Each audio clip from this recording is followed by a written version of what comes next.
नमस्कार। घटना चक्र बुक वीडियो में आपका हार्दिक स्वागत है। आइए प्रारंभ करें इस यात्रा को, जहां हर विषय वस्तु को हम सरल, स्पष्ट और परीक्षा उपयोगी ढंग से प्रस्तुत करेंगे। सोचकर देखें, किसी ने अपनी पूरी जिंदगी कला के नाम कर दी, लेकिन जब उम्र ढलने लगती है तो कोई आर्थिक सहारा नहीं होता। बिहार सरकार ने इसी एक बड़ी मुश्किल को दूर करने के लिए एक नई पहल की है। तो आइए जानते हैं इस कलाकार पेंशन योजना के बारे में। लेकिन इस योजना की बाकी डिटेल्स में जाने से पहले एक पल रुककर इस सवाल पर गौर करते हैं। जब कोई कलाकार अपनी पूरी जिंदगी अपनी कला को, अपनी संस्कृति को देता है, तो उस समर्पण का असली इनाम आखिर होना क्या चाहिए? ये एक बहुत गहरा सवाल है ना? और शायद इसी सवाल का जवाब देने की एक कोशिश बिहार सरकार ने अपनी नई पॉलिसी के जरिए की है। उन्होंने एक ठोस कदम उठाया है जो कलाकारों को उनके जीवन के आखिरी पड़ाव में सम्मान और सहारा देने का वादा करता है। तो ये पहल असल में है क्या? चलिए इस योजना के नाम और इसके मकसद को ठीक से समझते हैं। इस योजना का नाम है मुख्यमंत्री कलाकार पेंशन योजना। इसे 1 जुलाई 2025 को बिहार कैबिनेट से मंजूरी मिली और इसका लक्ष्य बिल्कुल साफ और सीधा है।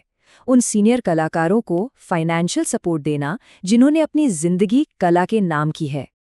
अच्छा, अब सबसे जरूरी सवाल ये उठता है कि इस योजना का फायदा उठा कौन सकता है?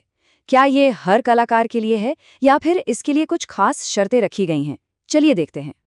देखिए, सरकार ने ये पक्का किया है कि ये मदद उन लोगों तक ही पहुंचे जिन्हें इसकी सबसे ज्यादा जरूरत है। इसलिए एलिजिबिलिटी के लिए 3 बहुत ही साफ और खास शर्तें रखी गई हैं। तो ये हैं वो 3 शर्तें। पहली, उम्र कम से कम 50 साल होनी चाहिए। दूसरी, सालाना आमदनी 1.2 लाख रुपए से कम हो।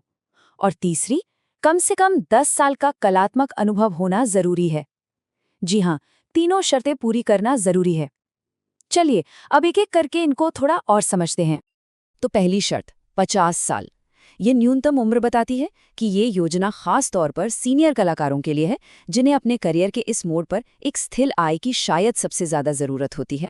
दूसरी शर्त है सालाना 1.2 लाख रुपए से कम की आमदनी। ये लिमिट पक्का करती है कि मदद उन कलाकारों तक पहुंचे जो आर्थिक रूप से उतने मजबूत नहीं हैं और जिन्हें सच में सपोर्ट की जरूरत है। और आखिरी शर्त 10 साल का अनुभव। ये दिखाता है कि ये योजना उन समर्पित कलाकारों के लिए है जिन्होंने अपनी कला को एक लंबा वक्त दिया है, ना कि सिर्फ शौकिया कलाकारों के लिए। तो हमने एलिजिबिलिटी की शर्तें तो देख ली। अब उस हिस्से पर आते हैं जिसका सबको इंतजार रहता है कि इस योजना से कलाकारों को सीधे तौर पर क्या और कितना फायदा मिलेगा। तो जो भी कलाकार पात्रता की इन तीनों शर्तों को पूरा करते हैं, उन्हें हर महीने 3,000 रुपए की मासिक पेंशन दी जाएगी। अब हो सकता है कि ये रकम बहुत बड़ी ना लगे, लेकिन ये एक नियमित आय का जरिया है जो उन्हें सम्मान के साथ जीने में काफी मदद कर सकती है। और सरकार इस योजना को लेकर कितनी गंभीर है, इसका अंदाजा इस बात से लगाया जा सकता है कि वित्तीय वर्ष 2025-26 के लिए, यानी पहले ही साल 1 करोड़ रुपए का बजट रखा गया है। ये एक अच्छी और मजबूत शुरुआत कही जा सकती है। चलिए अब तक की सारी मुख्य बातों को एक साथ फटाफट से देख लेते हैं। तो मुख्य बिंदु ये हैं। योजना का नाम है मुख्यमंत्री कलाकार पेंशन योजना। पात्रता के लिए कम से कम उम्र 50 साल, ज्यादा से ज्यादा सालाना आमदनी 1.2 लाख रुपए और कम से कम 10 साल का अनुभव होना जरूरी है। और इन सब के बदले में मिलेगा हर महीने 3,000 रुपए का पेंशन।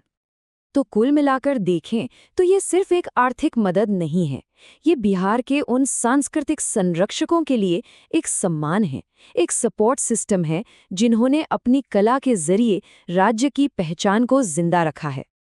और अंत में एक सवाल ये भी उठता है कि लंबे समय में ये योजना बिहार की कलात्मक विरासत पर क्या असर डालेगी? क्या इससे युवा पीढ़ी को भी कला को एक करियर के तौर पर अपनाने के लिए प्रोत्साहन मिलेगा? ये वाकई एक सोचने वाली बात है।